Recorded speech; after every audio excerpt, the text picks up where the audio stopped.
Welcome back to Arcadia Junction Model Trains. Today I'm feeling very pleased with myself, having resurrected a model that was completely dead in the water, a Lima LMS Crab in British Rail livery, and I've got it running like a dream, pulling some suitable early British Rail coaches. I guess, I don't know if the Crab pulled those kind of coaches, but anyway, there's two Lima coaches and a Hornby coach brake on it.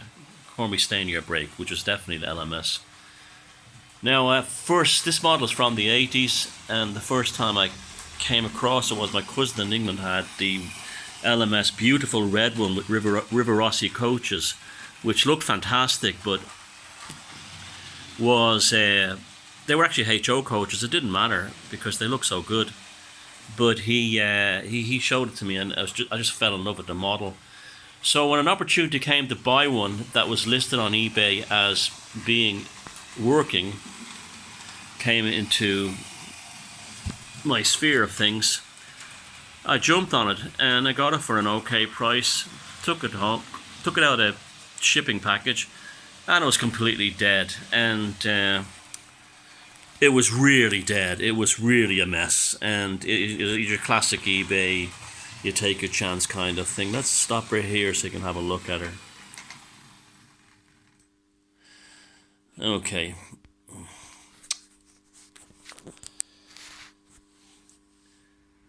What was wrong was that the usual problem when you buy a lot of these second-hand models is that the drivers here, the motor bogies here, classic Lima motor, fixed it up, got it working again. The indestructible, legendary Lima motor bogie, and whatever traction tires they put on them in those days, in the early 80s, they're kind of like a translucent synthetic rubber, and they're the best traction tires I've ever seen in any model. They simply don't wear down, break, or not yet anyway. This is what, like 40 odd years later, and they don't get a shiny surface. They continue to have plenty of traction, as you can see from pulling these coaches. Now, the issue was, and this is one of the reasons that it upset me so much, is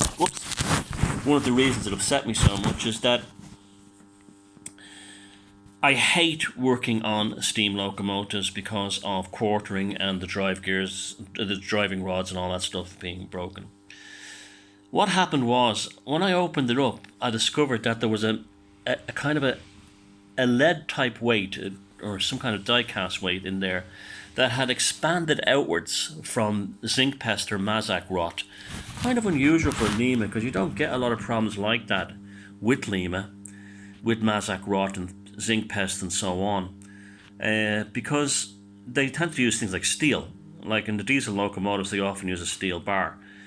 So there I was, I finally had the model I wanted in the British Rail colours, because most of my UK stock that I keep, I model from all over the world, is from the diesel era, early diesels, late steam crossover, like late 1950s, early 1960s, so green diesels and black steam locomotives.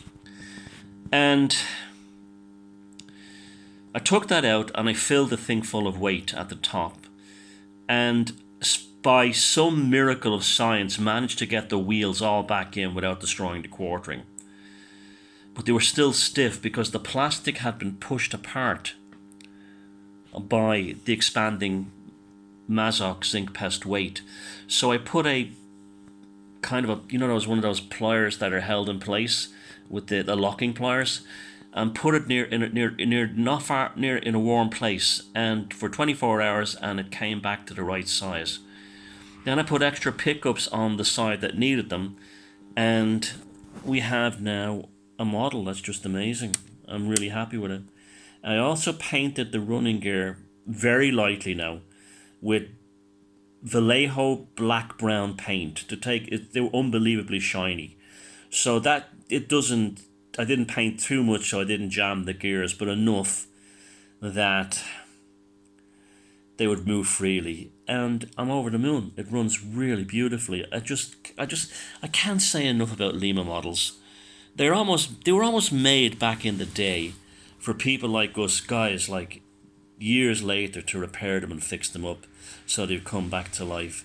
So let's get this guy going again and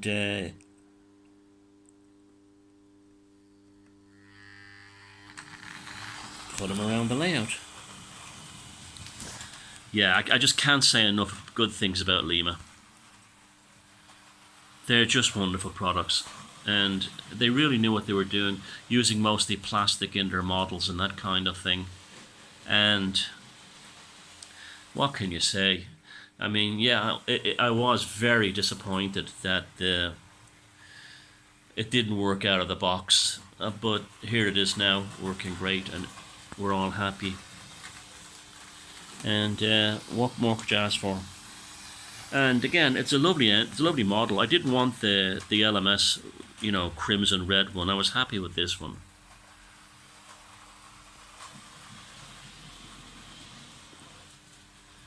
It's a good old Lima. Just a company that doesn't get enough love. I think their pancake motor is as good as anything, including the Fleischmann ones. It's just not made of metal. But in some ways that's better because there's less to go wrong and it's easier to fix. So, the Italian folks behind Lima, thank you very, very much.